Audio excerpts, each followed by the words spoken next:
और next feature, एक और ज़बरदस्त फीचर, एक नया फीचर हम लोगों ने आप लोगों के लिए ऐड किया, यूनिट वाइज FLPs।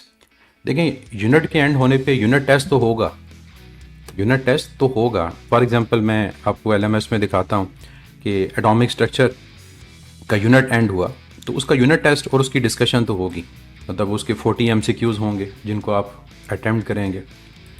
उसके बाद आप लोगों के पास उसकी डिस्कशन अवेलेबल होगी। ये मैं जल्दी से आपके सामने टेस्ट गुजार रहा हूँ कि हर तरह का क्वेश्चन, थ्योरेटिकल है, न्यूमेरिकल टाइप क्वेश्चन है, डायग्राम बेस्ड क्वेश्चन है, वो ऐड होगा। उसके बाद फिर उसकी डिस्कशन, आप उसकी डिस्कशन लें ताकि आपको आइडिया हो कि उन MCQs में आपने क्या गलती की, कहाँ पर क्या होना चाहिए था।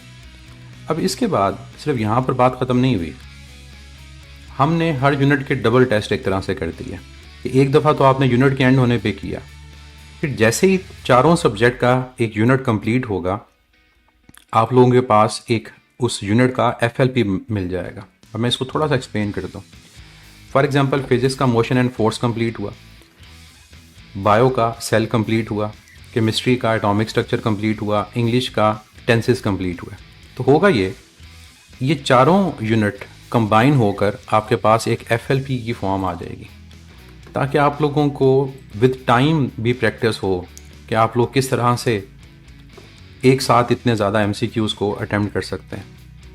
तो ये आप अपने सामने स्क्रीन पे देखें तो FLP 1 आपके पास 150 MCQs होंगे विद टाइमर। आपको टाइम दिया जाएगा जिसमें आपने उन MCQs को अटेम्प्ट करना होगा। तो ये फीचर जो देने का पर्पज़ है वो ये है कि आप लोग एक रियल टाइम अपने आप को सिनेरियो में लेकर जाएं कि आप टेस्ट सेंटर बैठे हुए हैं, टाइमर ऑन है और आपने कंबाइन होकर टेस्ट अटेम्प्ट करने हैं।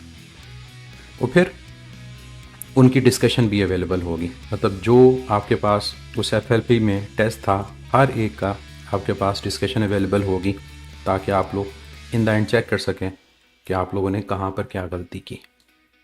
और कोर्स बुक से मुराद है आपकी टेक्स्ट बुक जो आप लोगों ने FSC में पढ़ी।